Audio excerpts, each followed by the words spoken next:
Hello everyone. तो हम लोगों ने अब तक share based employee benefit regulation में रेगुलेशन नंबर 9A तक की कहानी कंप्लीट कर ली थी। इसमें मेजरली इंपॉर्टेंटली कंडीशन हमने देखी थी, अगर आपका scheme implementation by way of trust हो रहा है तो उसमें कौन कौन सी कंडीशंस फुलफिल करनी पड़ेगी। फिर छोटी छोटी कंडीशन देखी कि कौन एलिजिबल एम्प्लॉय है, कॉम्पनसेशन कमिटी फॉर्मेशन वगैरह कैसा होगा, शेयर होल्डर्स की अप्रूवल हमें कब कब लेनी होगी। देन उसके बाद हमने पढ़ा था क्या, नॉन ट्रांसफरेबिलिटी, है ना। ये सारी कहानी हमारी हो चुकी है। चलिए एक चीज और हमने पढ़ी थी कि अगर प्रमोटर है, प्रमोटर जो IPO 1 में आ रहा है ना, ऑफर पहले ग्रांट हो चुका था, तो क्या उस प्रमोटर को यहां पे एम्प्लॉय बेनिफिट स्कीम्स में एक्सरसाइज करने के राइट होंगे या नहीं होंगे? तो होंगे अगर उसको DOD फाइलिंग से 1 साल पहले ही ये ऑफर ग्रांट हो चुका था। तो ये 9A तक हमारी कंडीशंस हो चुकी थी। चलिए अभी हम बात कर रहे हैं रेगुलेशन नंबर 10, लिस्टिंग की हम बात कर रहे हैं। लिसन, ये जो रेगुलेशन है, पहले तो मुझे ये बताओ कौन सी कंपनीज पे एप्लीकेबल होता है।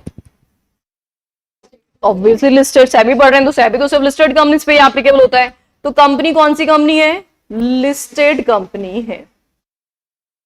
ओके, लिस्टेड कंपनी है मतलब इसमें ऑलरेडी जो इक्विटी शेयर इशूड है वो लिस्टेड है। मान लेते हैं कंपनी की ऑलरेडी जो इशूड शेयर्स हैं वो है 1 लाख करोड़ शेयर्स जो हैं वो ऑलरेडी NSE पे लिस्टेड है, ठीक है। और अब ये कंपनी ESOS इशू कर रही है, ESOS अपने एम्प्लॉय वेलफेयर के लिए फ्रेश शेयर्स इशू किए हैं। मान लो इसने इशू किए हैं 1 करोड़ शेयर्स, ठीक है, फ्रेश शेयर्स हो गए। अभी शेयर्स टोटल कितने थे? 1 लाख करोड़। अब कितने शेयर्स और हो गए इसमें? 1 करोड़ और ऐड कर दो, 1 करोड़ शेयर्स। अच्छा, ये जो 1 करोड़ शेयर्स है क्या ये लिस्टेड है अभी ऑलरेडी? अभी तो लिस्टेड है ही नहीं ना। अभी लिस्टेड कितने शेयर्स है? सिर्फ 1 लाख करोड़ शेयर्स ही लिस्टेड है। मतलब हमें इसकी भी लिस्टिंग करानी पड़ेगी। किस पे? जिस पे आप ऑलरेडी लिस्टेड हो। जिस स्टॉक एक्सचेंज पे आप ऑलरेडी लिस्टेड हो, जैसे मान लो आप BSE पे लिस्टेड हो तो आप BSE पे जाके लिस्टिंग कराओगे। अगर आप NSE पे लिस्टेड हो तो आप NSE पे जाके लिस्टिंग कराओगे। अगर आप दोनों पे लिस्टेड हो तो दोनों पे लिस्टिंग कराओगे, ठीक है। बशर्ते NSE बोलते हैं भाई हम ऐसे ही लिस्टिंग नहीं ग्रांट करते, हम आपको लिस्टिंग परमिशन तभी देंगे, कब देंगे? जब आप ESOS जो इशू कर रहे हो ना, उसके लिए आपने सारे कंप्लायंसेस पूरे किए होने चाहिए। अगर आपने ESOS के कंप्लायंसेस, लॉ के प्रोविजंस फॉलो नहीं किए हैं तो हम आपको लिस्टिंग परमिशन नहीं दे सकते। लिस्टिंग तभी मिल सकता है जब आपने सारी कंडीशंस फुलफिल की हो। तो ESOS की लिस्टिंग कब होगी? When all compliances are complied. तो अगर आपने सारे कंप्लायंस नहीं किए हैं तो NSE ऑब्जर्वेशन रेज करके मना कर देगा और फिर कंपनी के लिए बहुत ही भयानक सिचुएशन हो जाएगी। फिर सारी स्कीम जो है वो रिजेक्शन में चली जाएगी। लिस्टिंग मैंडेटरी है, लिस्टिंग कराना कंपलसरी होगा, लेकिन तभी लिस्टिंग होगी जब आप प्रोविजंस फॉलो करोगे। ऑल सेट है? समझ में आ गया सबको? लैंग्वेज देख लें एक बार इसकी, एक बार लैंग्वेज देख लेते हैं और शॉर्ट में लिख दूंगी, फिर एक बार देखो। In case of new issue of shares is made under any scheme, shares so issued shall be listed मतलब मैंडेटरी है immediately on all the recognized stock exchange। कौन से stock exchange? where existing shares are listed। तो जहां पे company एग्जिस्टिंगली listed है वहीं पे आपको न्यू शेयर्स का लिस्टिंग भी कराना पड़ेगा, subject to the following conditions. और कंडीशन क्या है? Number 1, that is the scheme is in compliance with these regulation. तो स्कीम में आपने क्या किया है? पूरा प्रोविजंस का फॉलो किया है। Number 2, statement as specified in part D schedule 1 of these regulation is filed and the company obtains an in principle approval from the recognized stock exchange। अब एक नया वर्ड आ गया है, in principle approval। ये हमने पहले कभी सुना है? डिपॉजिटरी में भी सुनाया था मैंने नाम, in principle approval। याद करो कहां सुनाया था? किसको याद आ रहा है? डिपॉजिटरी चैप्टर में ये वर्ड मैंने बताया था, इन प्रिंसिपल अप्रूवल। अभी किसको याद आ रहा है बताओ जल्दी से। पन्ने कोई नहीं पलटेगा तो पन्ने पलटना, इतने होशियार है, फटाक से पन्ने स्टार्ट। जल्दी से दिमाग पे थोड़ा जोर डालो, ब्रेन एक्सरसाइज करना थोड़ी जरूरी है, थोड़ा सोचो। इन प्रिंसिपल अप्रूवल कौन से प्रोसेस में? अच्छा थोड़ा हिंट दूं, हमने पढ़ा था डिपॉजिटरी रूल्स में, रेगुलेशंस में, रेगुलेशन में पढ़ा था ये, एक्ट में नहीं पढ़ा था, रेगुलेशन में पढ़ा था। अच्छा रिकंसिलेशन में पढ़ा था हमने, रिकंसिलेशन। और रिकंसिलेशन में कब पढ़ा था? जब हम क्वार्टरली रिपोर्ट भेज रहे थे, जिसमें हमने बोला था उस क्वार्टर के अंदर कोई नए शेयर इशू तो नहीं हुए हैं। अब याद आया? और उन नए शेयर्स का आपने इन प्रिंसिपल अप्रूवल लिया है कि नहीं लिया है? अब आ रहा है कुछ याद? चलो वापस बता रही हूँ इन प्रिंसिपल अप्रूवल क्या होता है। ऐसे ब्लैंक बैठे हो जैसे कोई इतनी क्या देख लिया हो। सुनो, आप चाह रहे हो कि आप एनएससी पे लिस्टिंग करा लो, है ना? अच्छा चलो एनएससी छोड़ो, बीएससी छोड़ो, आप चाह रहे हो कि आपका एडमिशन, है ना? अच्छा आप में से कितने लोग हैं जो फ्यूचर में एमबीए करना चाह रहे हैं? आप चाह रहे हो। बेस्ट कॉलेज ऑफ एमबीए कौन सा है?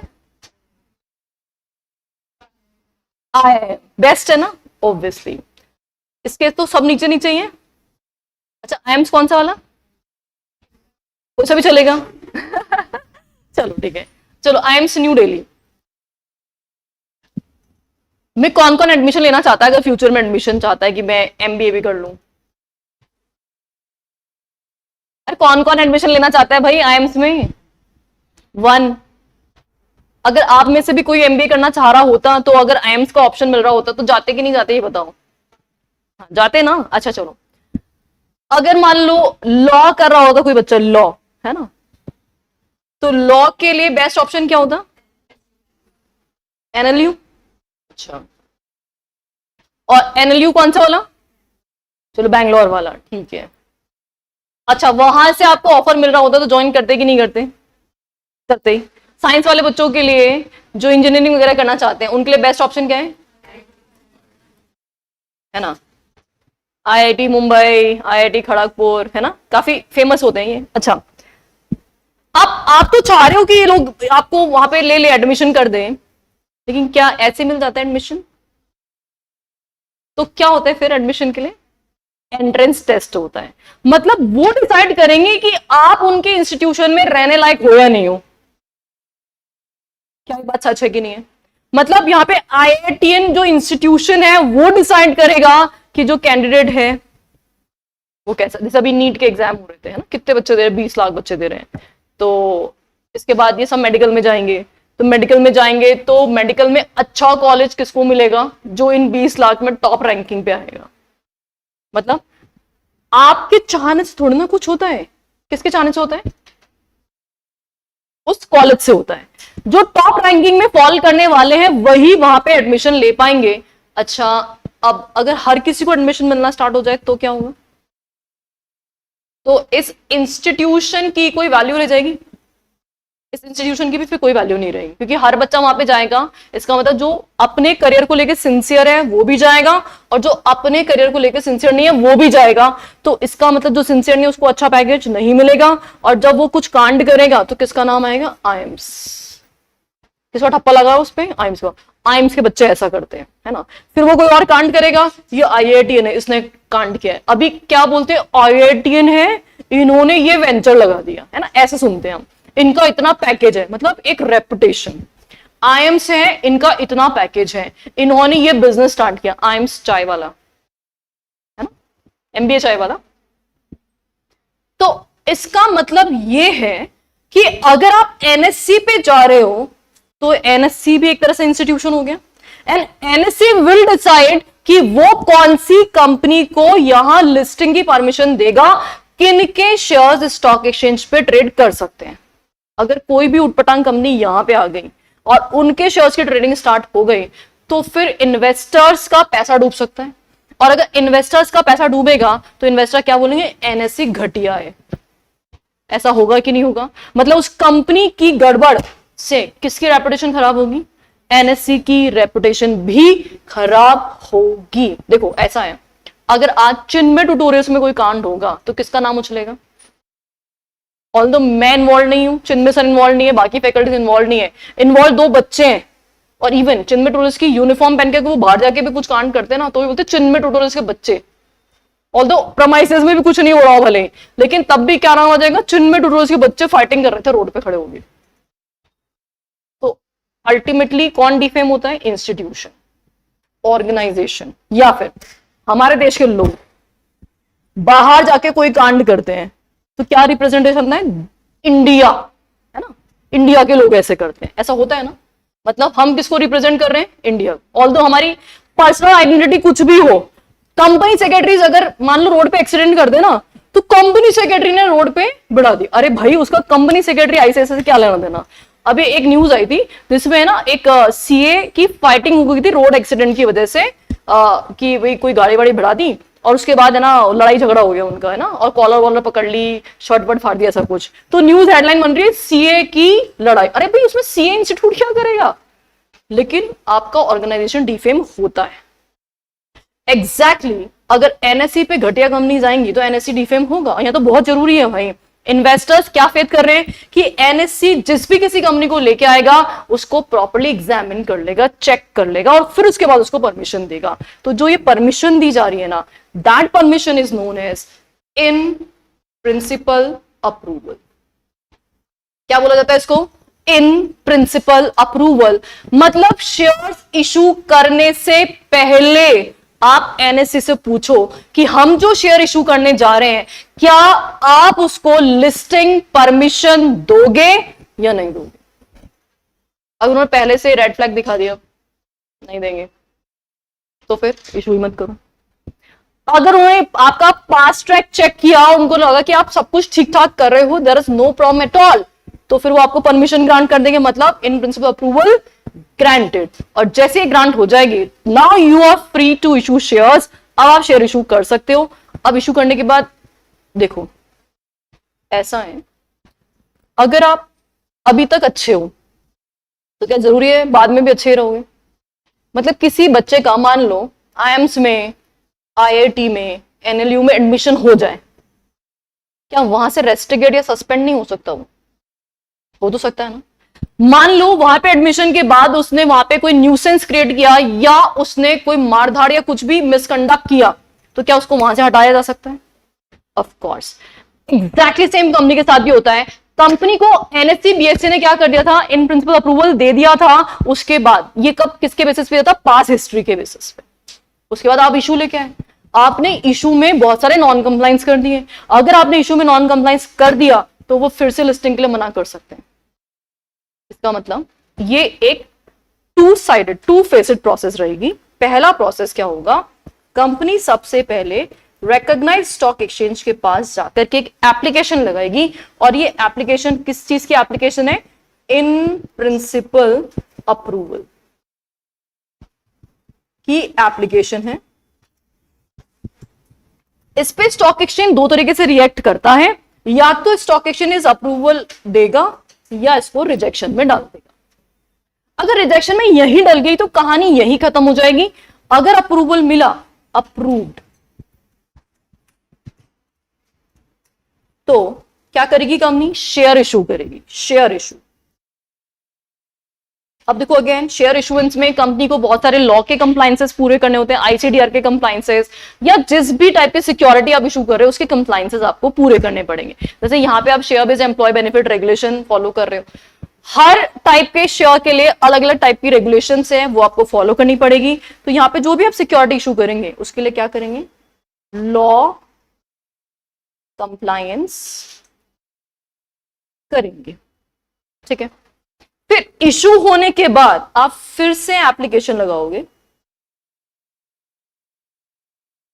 To recognise stock exchange. अब देखो, इशू से पहले भी गए थे, इशू के बाद भी गए। अब इशू के बाद इन प्रिंसिपल अप्रूवल के लिए नहीं जाएंगे, अब किसके लिए जाएंगे? लिस्टिंग के लिए जाएंगे कि अब आप लिस्टिंग कर दीजिए, हमने शेयर इशू कर दिए। एप्लीकेशन ये जो जा रही है फॉर लिस्टिंग। अब रिकॉग्नाइज स्टॉक एक्सचेंज ये चेक करेगा कि भाई आपने जो ये लॉ के कंप्लायंसेस किए थे ना, ये सारे के सारे ठीक है या नहीं है। अगर कोई नॉन कंप्लायंस है तो ये listing application recognise stock exchange क्या कर सकता है? रिजेक्ट भी कर सकता है, और इसको अगर सब कुछ ठीक है तो एक्सेप्ट भी कर सकता है। अगर एक्सेप्ट करेगा तो आप लिस्ट हो जाओगे, रिजेक्शन हो गया तो बात खत्म, आपको सबका पैसा लौटाना पड़ जाएगा। क्या ये प्रोसीजर समझ में आई आप लोगों को? तो इन प्रिंसिपल अप्रूवल क्या है? शेयर इशुएंस से पहले स्टॉक एक्सचेंज से अप्रूवल की एप्लीकेशन लगाना। किस किस को समझ में नहीं आया है? सबको आया अच्छे से? क्लियर है एकदम? गुड है। लाइव वाले बच्चों को?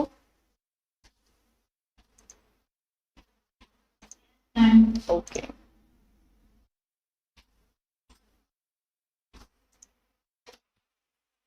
नोटिंग डन है? चलो अब यहां पे ध्यान से देखना, हम लिस्टिंग के लिए बाउंड है, वी आर बाउंड। जो भी शेयर आप यहां इशू करोगे, जिस भी स्कीम में आप इशू करोगे, आपको कंपल्सरली उसका लिस्टिंग कराना है, क्योंकि आप लिस्टेड कंपनी हो। और लिस्टेड कंपनी के ऐसे नहीं हो सकते आधे शेयर लिस्टेड है आधे अनलिस्टेड है, ऐसे नहीं हो सकता। जितने भी शेयर्स है वो सब के सब क्या होने चाहिए? लिस्टेड ही होने चाहिए। उसके लिए आपको पहला कंप्लायंस तो क्या करना है? जो भी आपका रेगुलेशन है उसका कंप्लायंस करना है। दूसरा काम आपको क्या करना था? इन प्रिंसिपल अप्रूवल की एप्लीकेशन आपको लगानी स्टॉक एक्सचेंज के लिए। और तीसरा, as and when exercise is made, company notifies the stock exchange as per the statement as specified in. अब ये पार्ट ई, शेड्यूल 1, ये सब कुछ याद नहीं करना। डी ई ये कौन याद करता है? ये कोई याद नहीं करना है। ये तीसरी एप्लीकेशन किस चीज की बताओ क्या मुझे? तीसरी एप्लीकेशन किस चीज की है?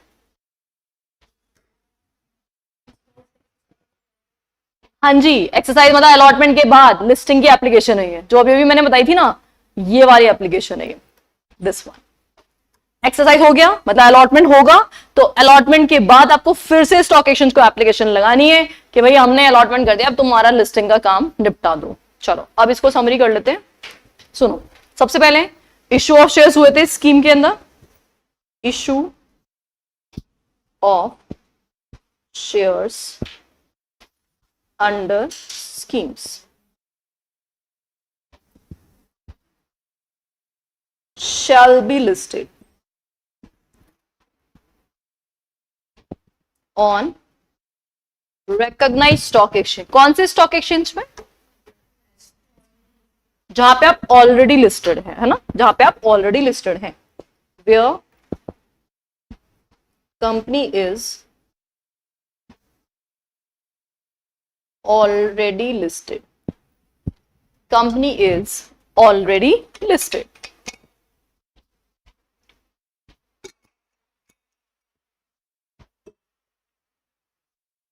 तो लिस्टिंग के लिए हमें 3 कंडीशंस फुलफिल करनी है। Condition number 1, compliance of law.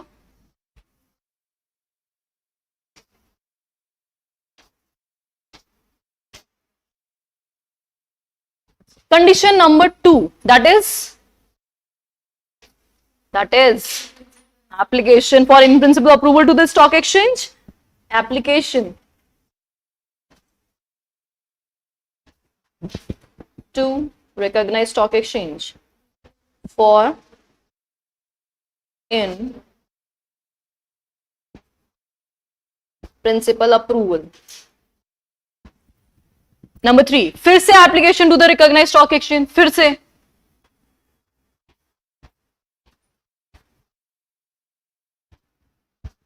अब किस चीज की एप्लीकेशन जा रही है? लिस्टिंग के लिए, है ना, after allotment for listing.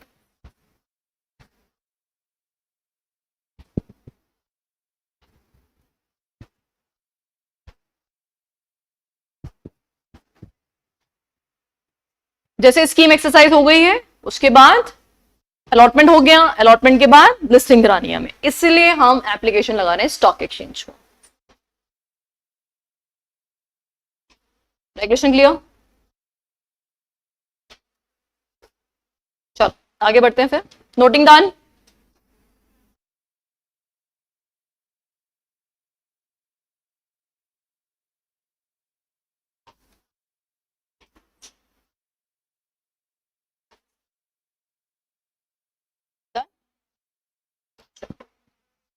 Next is, अच्छा हुआ नहीं अभी?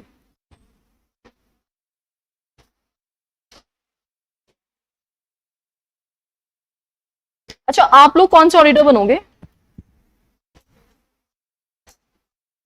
कौन सा ऑडिटर बनोगे? भूमिका बताएगी मुझे कौन सा ऑडिटर बनेगी। Secretary auditor. अच्छा सेक्रेटरी ऑडिटर करता क्या है? ऑडिट करता है। हाँ ये तो सही है, ऑडिट करता है।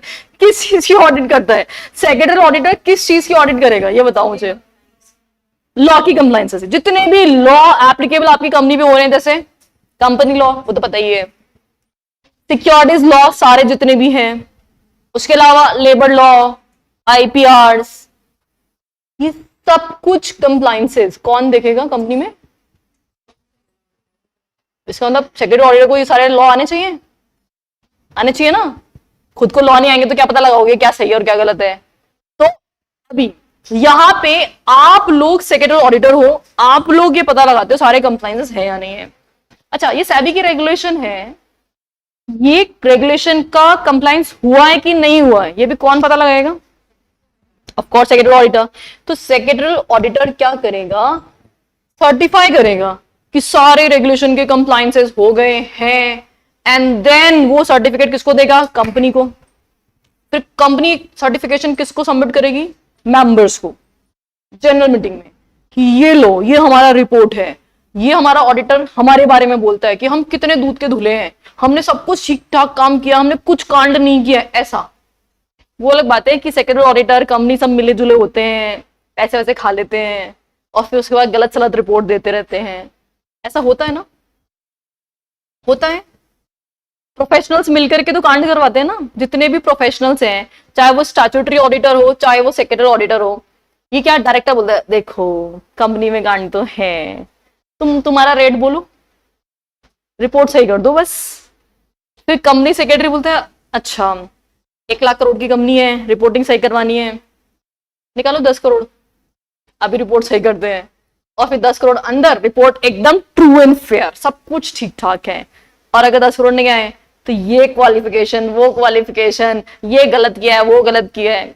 ऑब्वियसली ये सब होएगा ही ना। अभी रिसेंटली, वैसे मुझे बोलना नहीं चाहिए बीइंग अ कंपनी सेक्रेटरी, अभी रिसेंटली एक नई खबर सामने आ रही है। क्या खबर सामने आ रही है कि एक है ना कोई कंपनी सेक्रेटरी अभी रिसेंटली प्रैक्टिसिंग सीएस है ना, और मतलब ज्यादा पुराना नहीं है, मतलब ये मान लो हार्डली उसको अभी 3-4 साल ही हुए हैं सीएस बने हुए। व्हाट ही इज डूइंग, एकदम गजब का काम कर रहा है वो क्या करता है, जितनी भी कंपनीज और जिनके कंपनी सेक्रेटरीज या सेक्रेटरी ऑडिटर्स हैं उन सबके रिपोर्टिंग चेक करता है वो। और जहां जो भी लगता है ना सो नॉन कंप्लायंस है, वो आरओसी को और सेबी को रिपोर्ट करता है। फिर वहां से आता है कॉल, फिर उस कंपनी का काम खुद लेता है कि बोले मैं करूंगा तुम्हारी कंपनी का काम, और फिर तुम्हारा जो केस है मैं सेटल कराऊंगा। मतलब करप्शन का एक नया लेवल है ना, जिसमें मतलब उसने सेट किया किसको? सेबी को, वहां पैसे पहुंचाए, आरओसी को वहां पे पैसे पहुंचाए, और फिर जो जो प्रोफेशनल्स हैं, प्रोफेशनल उनका काम खत्म करके खुद अपना काम ले रहे हैं उनसे, है ना। क्योंकि अगर ये काम आपने मुझे नहीं दिया तो आपके अगेंस्ट में सीरियस कॉन्सिक्वेंसेस होंगे। ये मैंने कई सारे प्रोफेशनल्स के बारे में सुना है, ये not even company secretaries, merchant bankers भी ऐसा करते हैं। अब मर्चेंट बैंकर के बारे में जब पढ़ेंगे तो बताऊंगी क्या करते हैं वो लोग, एकदम गुल खिलाते हैं। अच्छा फिलहाल यहां तक की कहानी क्लियर है, चलो आगे देखते हैं। Certificate from auditors, regulation number 13. What it says, in case of every company which has passed a resolution for the scheme under these regulations, the board of directors shall, at each annual general meeting, place before the shareholders a certificate from secretarial auditor. किससे certificate लेना है? Secretary auditor से। और कहां present करना है इसको? AGM में प्रेजेंट करना है of that company the scheme has been implemented in accordance with this regulation and in accordance with the resolution of the company in the general meeting. वो क्या सर्टिफाई कर रहा है उसमें? दो बात सर्टिफाई कर रहा है, एक तो जो एसआर पास हुआ था उसका कंप्लायंस हो रहा है और दूसरा रेगुलेशन का भी कंप्लायंस हो रहा है। तो सुनो प्रोसेस क्या बनी इसमें। सबसे पहली बात, बोर्ड ऑफ डायरेक्टर किसको अपॉइंट कर रहे हैं? सेक्रेटरी ऑडिटर को। तो बोर्ड ऑफ डायरेक्टर्स जो हैं वो सेक्रेटेरियल ऑडिटर के पास जाएंगे और सेक्रेटरी ऑडिटर को क्या बोलेंगे? रिपोर्ट करने के लिए बोलेंगे और ये सेक्रेटरी ऑडिटर क्या करेगा? रिपोर्ट देगा। ये जो सेक्रेटरी ऑडिटर रिपोर्ट दे रहा है वो रिपोर्ट दो बातों को कवर करता है। रिपोर्ट किसके बारे में? एक तो कंप्लायंस ऑफ लॉ एंड साथ ही में compliance of conditions of resolution. जो मेंबर्स की कंसेंट से रेजोल्यूशन पास किया गया था उसका मतलब एसआर जो पास किया गया था उसकी कंडीशंस को भी फॉलो किया जा रहा है, प्लस साथ ही में लॉ के कंप्लायंसेस भी किए जा रहे हैं। फिर ये रिपोर्ट किसको जमा करानी है? नहीं, मेंबर्स को। तो 2 मेंबर्स को रिपोर्ट जाएगी कौन सी मीटिंग में? एजीएम में। एजीएम में ये रिपोर्ट हमें सबमिट करनी होगी। 2 मेंबर्स एट एजीएम।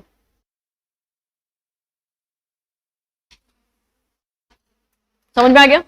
चलो 2 प्रोविजन हमने पढ़ लिया, फटाफट से रिकैप करेंगे। लिस्टिंग के लिए क्या कंडीशन है? नए शेयर्स का क्या कराना पड़ेगा? लिस्टिंग मैंडेटरी है।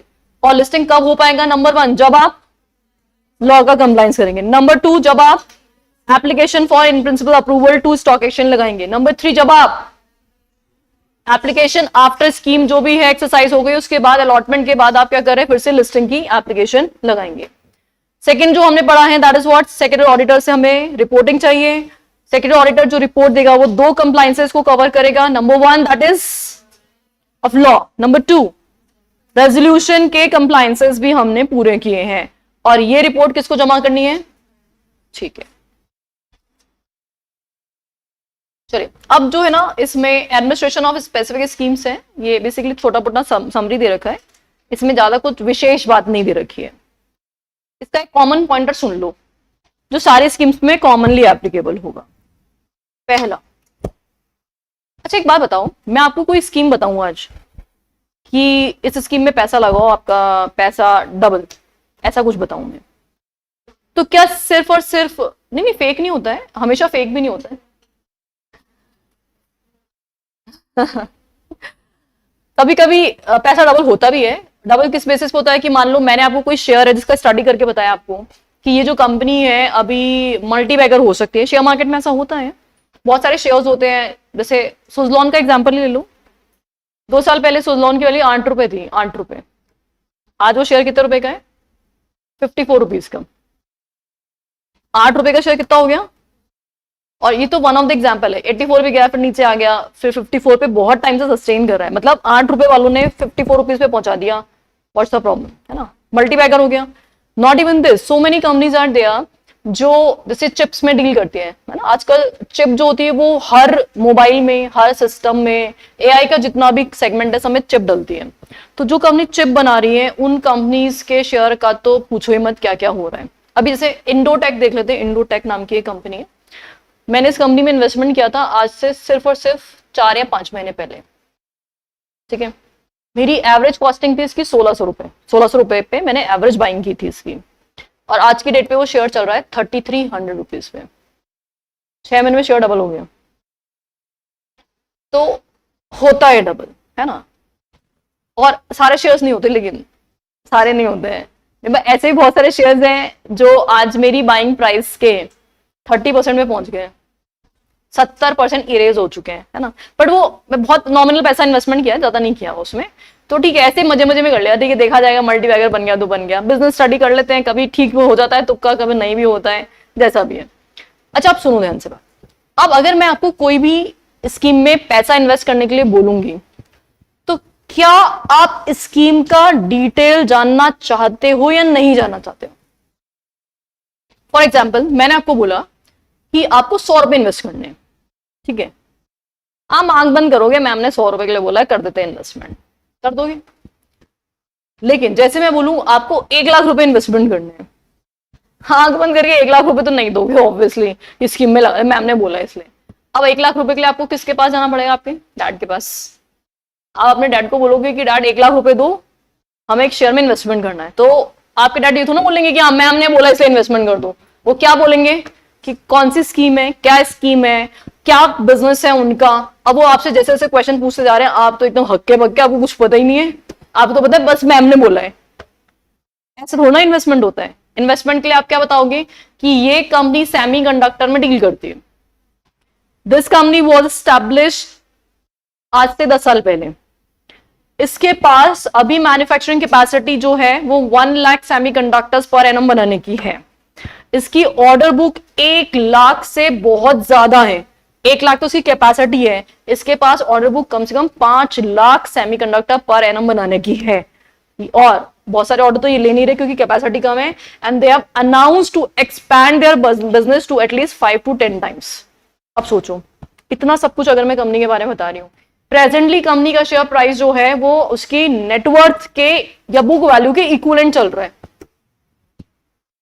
कंपनी का price to earning ratio is very good. अब इतनी सारी बातें अगर मैं आपको बता दूं तो क्या अब मन करेगा इन्वेस्टमेंट करने का?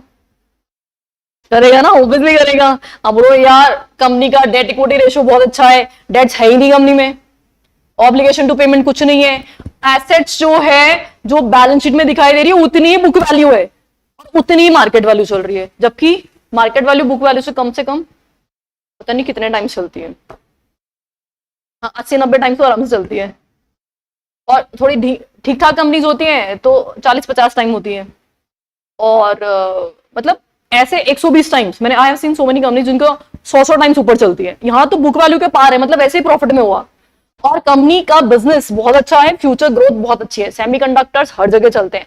तो हमने इतना सब कुछ सोचा, एनालिसिस किया, then we are making investment. भाई एम्प्लॉय से फंड रेज करना चाहते हो ईसॉस स्कीम्स के अंदर, क्या उनको स्कीम की डिटेल बताओगे कि नहीं बताओगे? बताना पड़ेगा। तो चाहे आप ईसॉस, ईएसपीएस, एसएआर कुछ भी क्यों ना इशू करो, आपको सारी स्कीम्स में इंप्लीमेंटेशन स्कीम बनानी पड़ेगी और स्कीम का डिटेल्स एम्प्लॉयज को बताना पड़ेगा। ये कॉमन पॉइंट है सब में, ठीक है। दूसरा कॉमन पॉइंट है एक वेस्टिंग पीरियड का। वेस्टिंग पीरियड जो ईसॉस और एसएआर में चलेगा, कितना वेस्टिंग पीरियड रहता है? 1 ईयर का वेस्टिंग पीरियड रहता है। राइट्स का हम यहां पे एक पॉइंट पढ़ेंगे, क्या इनके होल्डर्स के पास कोई राइट वाइट होंगे कि नहीं होंगे, तो ये कुछ या लॉक इन के जो प्रोविजंस है, कुछ कॉमन पॉइंट्स हमारे चलेंगे। तो ये 3-4 हमारे कॉमन पॉइंट्स है जो सारी स्कीम्स में हम पढ़ने वाले हैं। तो पहला है एडमिनिस्ट्रेशन एंड इंप्लीमेंटेशन ईसॉस। इंप्लीमेंटेशन के लिए क्या चाहिए? स्कीम डॉक्यूमेंट चाहिए। स्कीम डॉक्यूमेंट में ट्रू एंड फेयर डिस्क्लोजर, जो स्कीम के बारे में जितना भी कुछ डिटेल है सब एम्प्लॉयज को बताओ, और उसके बाद ही एम्प्लॉयज क्या करेंगे? पार्टिसिपेशन करेंगे। ईसॉस shall contain the details of the manner in which scheme will be implemented and operated। तो क्या ये कहां लिखा होगा? स्कीम डॉक्यूमेंट में, ऑफर डॉक्यूमेंट में, कि कैसे कैसे स्कीम इंप्लीमेंट होने वाली। ESOS shall not be offered unless disclosures as specified by SEBI are made। तो जब तक आपने प्रॉपर डिस्क्लोजर्स नहीं दिए हैं आप स्कीम नहीं ला सकते। तो आपको बनाना क्या है इसमें? Scheme document plus disclosures as per SEBI. तो सेबी जो बोल रहा है वो सारे के सारे डिस्क्लोजर्स आपको करने होंगे। इस पूरे पैराग्राफ में बस ये 2 ही बातें लिखी है। Secondly pricing. अच्छा, कंपनी लॉ जिन्होंने भी पढ़ा है वो क्या मुझे बता सकते हैं कि ईसॉस का pricing as per companies act कौन करता है? ईसॉस का pricing as per companies act कौन करता है? Pricing officer, valuer, registered valuer, registered valuer, बताओ। हाँ, याद नहीं आ रहा? हाँ ओमेगा। अच्छा, एक सेक्शन है कंपनीज एक्ट में, आप सब लोग कंपनी लॉ का क्योंकि पेपर दे चुके हो तो क्वेश्चन पूछना बनता है मेरा। सेक्शन 62 1B ईसॉस को कवर करता है। तो मेरा सिंपल सा क्वेश्चन ये है कि एज पर कंपनीज एक्ट ईसॉस का प्राइस कौन डिसाइड करता है? रजिस्टर्ड वैल्यूअर, हाँ रजिस्टर्ड वैल्यूअर, इंडिपेंडेंट वैल्यूअर जो भी है वो कंपनी खुद ही करती है। हाँ जी, कंपनी खुद ही करती है, खुद ही। अच्छा, जो एक केस में खुद करती है वो यही है, ईसॉस ही है। यहाँ पे प्राइस कंपनी खुद से डिसाइड करती है। प्राइस कौन डिसाइड? रजिस्टर्ड वैल्यूअर नहीं करता, स्वेट इक्विटी शेयर में रजिस्टर्ड वैल्यूअर करता है। यहाँ पे प्राइस कौन डिसाइड करता है? कंपनी खुद। तो प्राइस कौन डिसाइड करेगा? Company itself. ये कहां लिखा हुआ है? कंपनीज एक्ट में। और यही बात यहां सेबी रेगुलेशन भी बोल रहा है, ईसॉस का प्राइसिंग कंपनी खुद से डिसाइड कर सकती है, कोई प्रॉब्लम नहीं है। ये डिस्काउंट पे नहीं होते हैं क्योंकि इशू, सुनो, स्वेट इक्विटी शेयर क्या होता है? डिस्काउंट पे इशू होते हैं। अब क्योंकि वो डिस्काउंट पे इशू होते हैं तो फिर फेयर प्राइसिंग निकालना जरूरी होता है, इसलिए वहां पे रजिस्टर्ड वैल्यूअर वैल्यूएशन करता है। लेकिन ईसॉस हम डिस्काउंट पे कभी इशू नहीं करते हैं, है ना। ईसॉस मार्केट प्राइस में थोड़ा बहुत कम करके दे रहे हैं। फेस वैल्यू 100 रुपए की है, मार्केट प्राइस 1000 चल रही है, हम ऑफर प्राइस दे रहे हैं 900, तो मतलब हम अच्छा प्रीमियम ले रहे हैं, इसमें थोड़ा बहुत बेनिफिट देते हैं, एम्प्लॉयज को ज्यादा बेनिफिट नहीं दे रहे हैं। तो इसीलिए ये प्राइस कंपनी खुद से डिसाइड कर सकती है, there is no problem at all. ठीक है, सेम टू सेम कहानी है। The company granting options to its employees pursuant to ESOS shall be free to determine the exercise price subject to conditions या conforming to the accounting policy। अब obviously accounting policies तो आपको follow करनी है, बाकी कोई रूल रेगुलेशन नहीं है। तो pricing by company itself, pricing by company itself, company खुद से डिसाइड कर सकती है, there is no problem at all. Next is vesting period. वो तो पता है ना सबको, कितना? 1 साल। 1 साल मिनिमम वेस्ट, मिनिमम है ये, मैक्सिमम नहीं है, मिनिमम पीरियड है। Minimum vesting period 1 year, 1 year minimum. अच्छा, लॉक इन, यहां पे लॉक इन प्रेस्क्राइब नहीं है, लॉक इन भी कंपनी खुद से डिसाइड कर सकती है। स्वेट इक्विटी शेयर में लॉक इन होता है, पता है कितने साल का होता है? 3 साल का, कंपनीज एक्ट बोलता है ऐसा, है ना। और यहां ईसॉस के लिए कंपनीज एक्ट ने क्या बोला था कि कंपनी खुद से डिसाइड कर लेगी, और यहां पे भी सेम लिखा है, कंपनी खुद से डिसाइड कर लेगी। Lock in by company itself. The company may specify the lock-in period for the shares issued pursuant to the exercise of option। अच्छा, एडमिनिस्ट्रेशन एंड इंप्लीमेंटेशन में क्या कर रहे हो आप? स्कीम डिटेल डाल रहे हो, और ये डिटेल किसके हिसाब से होनी चाहिए? एज पर सेबी रेगुलेशंस के हिसाब से होना चाहिए। प्राइसिंग कौन डिसाइड कर रहा है? कंपनी खुद से। लॉक इन पीरियड कौन डिसाइड कर रहा है? कंपनी खुद से। वेस्टिंग पीरियड 1 साल। अच्छा, next is right of option holder. अच्छा, ऑप्शन होल्डर, आपको ईसॉस के बारे में पता है ना, ईसॉस में शेयर्स कब मिलते हैं? फ्यूचर में। अभी शेयर मिल रहे हैं क्या? नहीं, अभी आपके पास सिर्फ और सिर्फ क्या ऑप्शन है। क्या ऑप्शन है? कि आप फ्यूचर में चाहो तो शेयर्स खरीद सकते हो, या फ्यूचर में चाहो तो शेयर्स ना खरीदो, यही ऑप्शन है ना। तो जो ऑप्शन होल्डर है, क्या उसको वोटिंग राइट्स मिलेंगे? वोटिंग राइट्स मिलेंगे क्या? डिविडेंड राइट्स मिलेंगे क्या? No, he is not a share holder. क्या वो अपने ऑप्शन को किसी को गिरवी रख सकता है, इस पे कोई लोन या सिक्योरिटी वगैरह क्रिएट कर सकता है?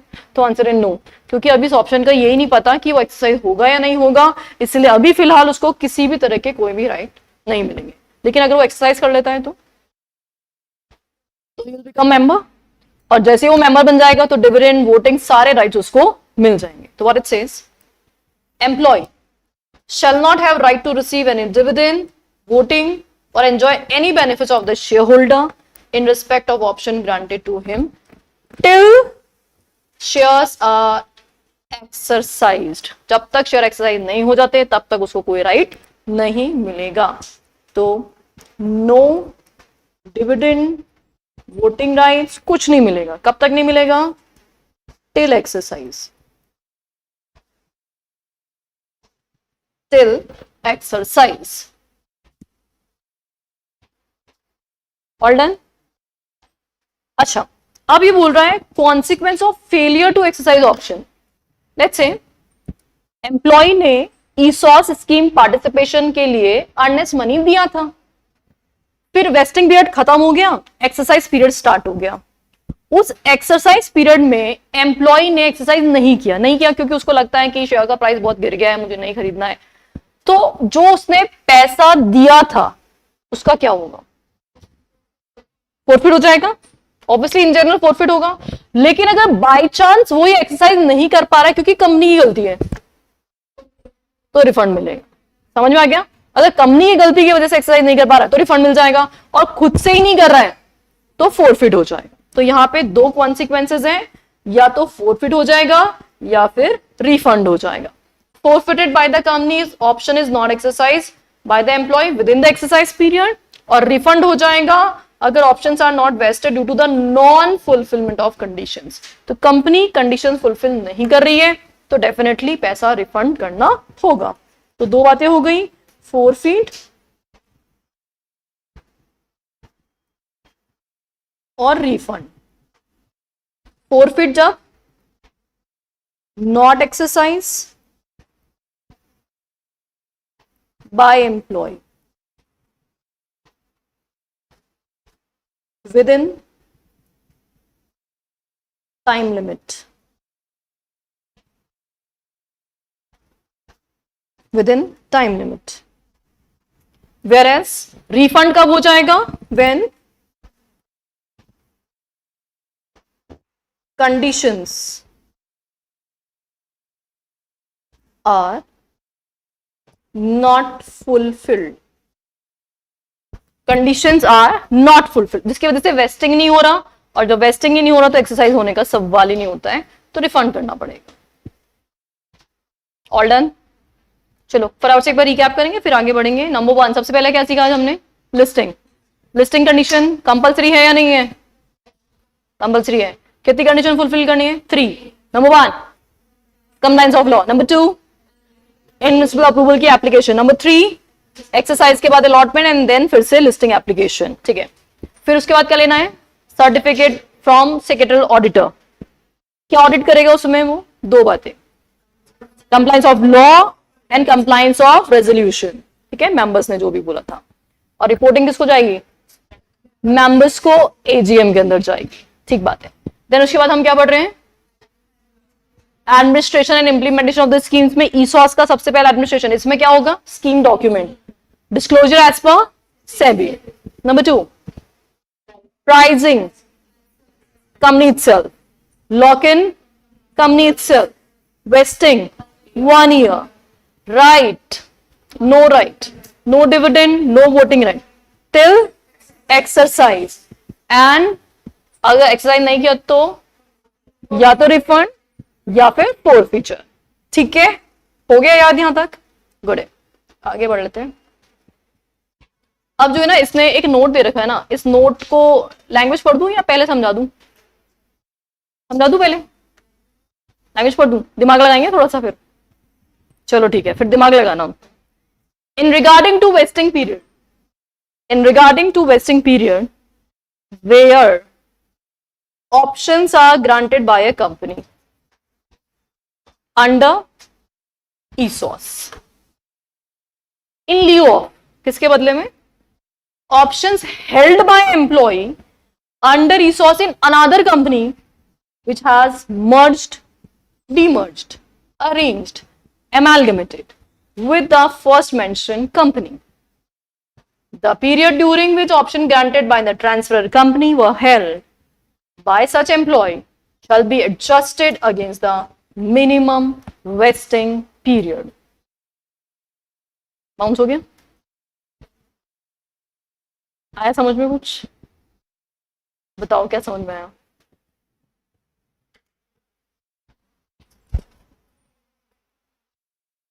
जो भी आया समझ में, टूटा फूटा।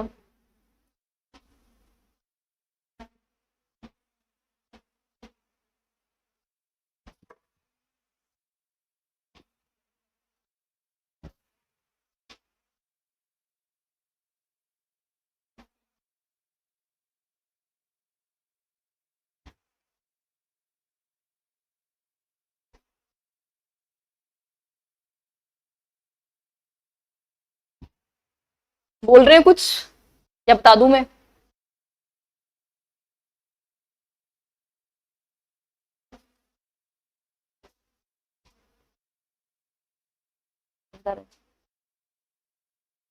समझ तो आ रहा है, समझ तो आ रहा है, लैंग्वेज नहीं आ रही, बोलना नहीं आ रहा है ऐसा। अच्छा, पहली बात तो यहाँ पे दो कंपनीज की बात हो रही है ना। अब क्या बात हो रही है वो समझ लो। पहली कंपनी थी मान लो ए लिमिटेड, है ना। इस ए लिमिटेड ने अपने एम्प्लॉयज को क्या दिया था? ईसॉस, ठीक है। और ईसॉस का चल रहा है अभी वेस्टिंग पीरियड। वेस्टिंग पीरियड जो था उसको ऑलरेडी हो चुके मान लो 4 महीने, ठीक है। और 4 महीने जैसे पूरे हुए ए लिमिटेड को किसने एक्वायर कर लिया? मर्जर हो गया, मर्जर। तो ए लिमिटेड कौन सी कंपनी हुई? Transferor company. और बी लिमिटेड कौन सी कंपनी हुई? Transferee company. ओके गए यहां तक? अब मर्जर का एक रूल बोलता है जो तेरा है वो, जो तेरा है वो ऐसा ही होता है ना, याद करो। मर्जर सेक्शन 232, ठीक है। जो तेरा है वो मेरा है। इसका मतलब जो एम्प्लॉय ए लिमिटेड के थे वो एम्प्लॉय अब किसके होंगे? ओके। अच्छा, जो एम्प्लॉयज को ईसॉस ए लिमिटेड का मिला था अब उनको किसका ईसॉस मिलेगा? मिलेगा ना। मतलब ये ईसॉस अब किसका मिलेगा इनको? तो बी लिमिटेड क्या इशू कर रहा है? अपना ईसॉस इशू कर रहा है। तो इस पे पूरा वापस से 1 साल का वेस्टिंग स्टार्ट कर दें क्या? क्या बोलते हो? नहीं करे ना, लॉजिकल नहीं है ना। बेचारे एम्प्लॉय बोलेंगे यार हमारी क्या गलती, हमने थोड़ा ना बोला था मर्जर करने के लिए, 4 महीने हम पहले से वेट कर रहे हैं, तुम फिर से 1 साल, फिर कोई सी लिमिटेड आके कंपनी को एक्वायर कर लिए, फिर हम वेस्टिंग में बैठे रह जाएंगे। ऐसा थोड़ा चलता है। तो उन्होंने बोला भाई 4 महीने हो चुके ना पूरे, तो अब सिर्फ और सिर्फ कितना पीरियड चलेगा? 8 महीने का ही वेस्टिंग चलेगा। आया समझ में कुछ? ठीक है। अब इसकी लैंग्वेज कैसे होगी, कैसे इलेबोरेट करेंगे, इसको कल पढ़ लेंगे। अभी जल्दीबाजी में कुछ समझ में आएगा नहीं, टाइम हो गया हमारा। तो इस टॉपिक को अपन कल कंटिन्यू करते हैं, ठीक है। Thank you.